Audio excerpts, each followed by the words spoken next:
তো বন্ধুরা ফাইনালি আমি জঙ্গল কাটা চালু করে দিলাম। আর জঙ্গল কাটার কারণ হচ্ছে জঙ্গলগুলো কাটছি আমরা এই জমিতে বিছন ফেলাবো, তার কারণে জমিটা আমি ভালো করে পরিষ্কার করে নিচ্ছি। আর জমিটা ভালো করে যদি ঠিকঠাকভাবে পরিষ্কার না করি তাহলে বিছন যে ফেলাবো বিছনটা উঠানোর সময় খুব প্রবলেম হবে। আর যারা কৃষিকাজ করে তারা হয়তো জানে যে বিছন খেতে যদি ঘাস হয় তাহলে বিছন উঠাইতে কতটাই পরিশ্রম হয়। তো কোনো লোক তুলতে চায় না বিছন খেতে ঘাস হলে, বিছন তোলা আগায় না।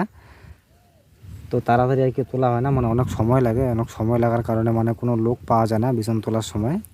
তার কারণেই বিছন ক্ষেতটা আমি ভালো করে পরিষ্কার করছি। আর এই ক্ষেতটা হচ্ছে আমাদের ভুট্টা ক্ষেত ছিল আগে। তো ভুট্টাগুলো উঠায় নিয়েছি। ভুট্টাগুলো কিন্তু পুরাটা হয় না ঠিকঠাকভাবে, তবুও আমরা উঠায় নিয়েছি কারণ বিছন ফলানোর জন্য আমাদের টাইম পার হয়ে যাচ্ছে বিছন ফলানোর টাইম। তার কারণে আমরা আগেই তুলে নিয়েছি। তো তোলার পরেও গাছ দেখো লেট হয়ে যাচ্ছে, তবুও এত আর কি জঙ্গল হয়েছে। এই জঙ্গলগুলো কালকে থেকে আমি কাটতেছি, বাট জঙ্গলগুলো কিন্তু আমি কাটা শেষ করতে পারছি না। তো আজকে হয়তো শেষ হবে। তো সকালে আসি গাইজ, কোনো কিছু খাওয়া দাওয়া না করে চলে আসি। তো খিদাও কিন্তু খুব পায়ে গেছে, আর বেশিক্ষণ কাটবো না, আর কিছুক্ষণ কাটার পরে আমি বাইরে চলে যাব। তো বন্ধুরা আমি যেইভাবে আর কি জঙ্গলগুলো কাটছি মনে হচ্ছে না আজকেও কাটা শেষ হবে, কারণ জমিতে প্রচণ্ড পরিমাণে জল। তার কারণে কাটা আগাচ্ছে না কিছুতেই, জোরে জোরে কাটতে পারছি না কারণ জমিতে জল প্রচণ্ড। তো বন্ধুরা এখনও কিন্তু আমার জঙ্গল কাটা শেষ হয় নাই, যেহেতু আমি সকালবেলা আসছিলাম প্রচণ্ড পরিমাণে খিদা পেয়ে গেছে। তার কারণে আমি এখন চলে যাচ্ছি বাড়িতে। আর দেখা হয়েছে কটুকখানি মাত্র আমি কাটলাম। তো দেখো কটুক জায়গায় মাত্র আমি কাটছি। তো এটুক জায়গা পরিষ্কার দেখতে পাচ্ছ হালকা হালকা। তো এটুক জায়গায় কাছে আর ওই সাইডে যে ভুট্টা গাছগুলো দেখতে পাচ্ছ ওইগুলো আমি কাটবো খাওয়া দাওয়ার পরে। তো এখন আমি চলে যাবো বাড়িতে, প্রচণ্ড পরিমাণে খিদা পেয়ে গেছে। এখন বাজে 11টা কয়টা বাজে, 11টা 8 বাজে। তো এখন আমি চলে যাচ্ছি বাড়িতে, কারণ সকাল থেকে না খাইয়াই আছি। তো বন্ধুরা যাই হোক, তো এখন আমি চলে যাচ্ছি বাড়িতে। আর গাছ দেখো বৃষ্টির কারণে পুরো জমিতে সব জমিতে জল জমে আছে।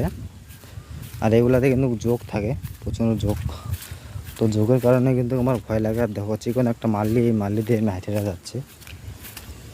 তো জোক দেখলে আমার এত ভয় লাগে কি আর বলবো।